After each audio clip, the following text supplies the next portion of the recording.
Today's discussion is about a problem many sophisticated investors face, but few portfolios are actually built to solve. And it involves a solution we at SteelPeak call dynamic alpha. Dynamic alpha starts from a simple premise. The biggest risk to long-term wealth isn't market volatility, it's being forced to make decisions at the wrong time. Most portfolios are designed to grow, but they aren't engineered to produce reliable cash flow, manage single stock concentration, or adapt as market conditions change. Dynamic alpha is an approach that stays fully invested in high-quality equities while intentionally layering in options-based strategies to generate income, manage risk, preserve flexibility. Instead of choosing between growth or income, it focuses on how cash flow, volatility, and taxes interact in the real world. With that framework in mind, let's walk through a real-world case study involving a concentrated stock position and how this approach can be applied without forcing liquidation. With me today is Reza Zamani, CEO of SteelPeak, to help us walk through this unique case. Let's start with the client situation, Reza. What was unique and challenging about this concentrated stock case? Thanks, Tyler. This is a great topic, obviously. And in this situation, what was unique was that the client had approximately $25 million in a single public stock in a taxable account, and whereby selling outright would have triggered significant capital gains, created reinvestment risk, and potentially reduced long-term upside of exposure. So the client's goal were to generate income, begin diversifying, but without being forced into a large tax-inefficient sale, which this is, again, as you can imagine, very common scenario for founders, executives, and early investors. Yeah, it makes sense. And, as time goes on, this concentrated position just gets more and more concentrated as it grows. Why is it so hard to solve once it already exists? Well, concentration creates asymmetric decision-making.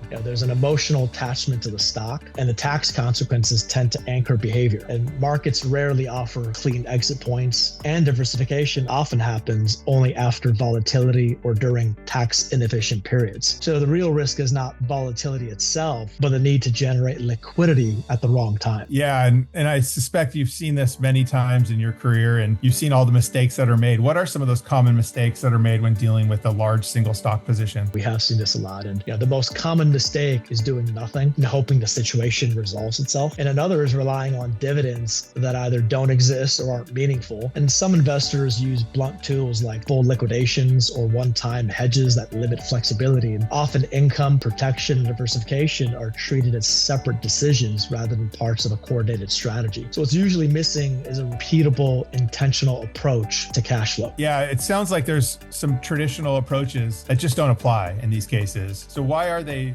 so ineffective in dealing with concentrated growth stocks? Well, growth stocks typically have low or no dividends, and dividends themselves are earnings dependent, uncontrollable, and often tax, inefficient. Income needs don't wait for earnings cycles, whereby options allow income to be driven by volatility rather than fundamentals, which creates a more reliable and controllable cash flow source. Yeah, that makes sense. And obviously forcing a sale creates an issue, but there's also sometimes an allegiance to the stock that's in their portfolio because they've worked at that firm and they've amassed shares over time. And so it's kind of a reflection of their hard-earned value that they've created. How do you think about designing a solution without actually forcing the client to sell? Yeah, when we were thinking about this, the first principle was retaining ownership. From there, we separated the problem into three components: cash flow, risk management, and optional diversification over time. So instead of liquidation, we focused on overlays that could generate income and reduce risk while preserving flexibility. And ultimately, the goal was to give the client control over decisions rather than forcing action based on market conditions. Yeah, and you applied some specific strategies, right, in this case as well? Can you touch a little bit on that? Yeah, we used two primary tools. The first was a laddered covered call strategy on the concentrated stock to generate recurring income while managing upside participation. And the second was an Iron Condor strategy used as part of a broader cash flow overlay. The Iron Condor is a defined risk, capital efficient approach that generates income independent of the single stock's price movement, and it also helps smooth cash flow across different market environments. So you're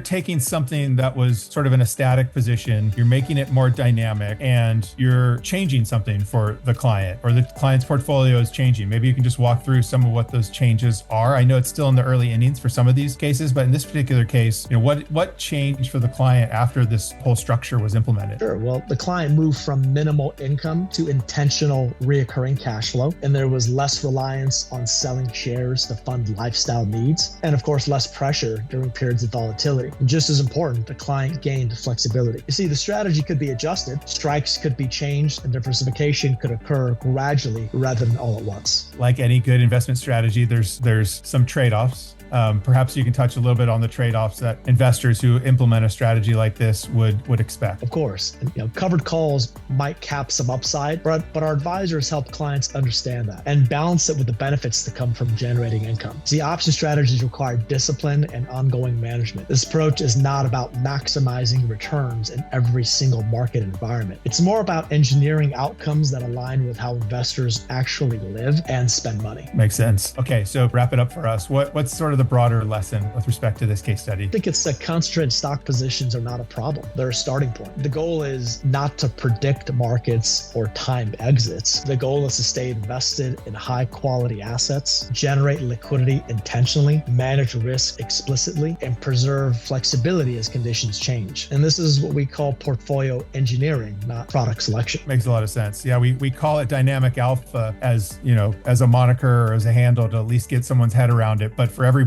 it sort of evolves into something different based on the customized strategies that we implement based on what they bring to us. Along those lines, who is this best for? Like if we have people listening right now and they're thinking, gosh, I have a concentrated position, but I'm not quite sure if dynamic alpha is right for me or if this approach is right for me. Who can you speak to specifically about who this is for? Yeah, I think this approach is best suited for investors with large single stock exposure, significant unrealized gains, and ongoing liquidity needs. It's going to be especially relevant for family offices, executives, founders, and investors who want income and risk management without, again, being forced to sell at the wrong time. Makes sense. Well, thank you, Reza, very much for walking us through this unique situation and exploring the world of dynamic alpha through the eyes of SteelPeak and how we provide this unique solution in this unique situation. And for those that are interested in learning how dynamic alpha might work for them, I encourage you to reach out to us. We're happy to walk you through this case study or others that might apply to you and really look at your portfolio and see what we can do for you. Thanks, Reza. Thank you.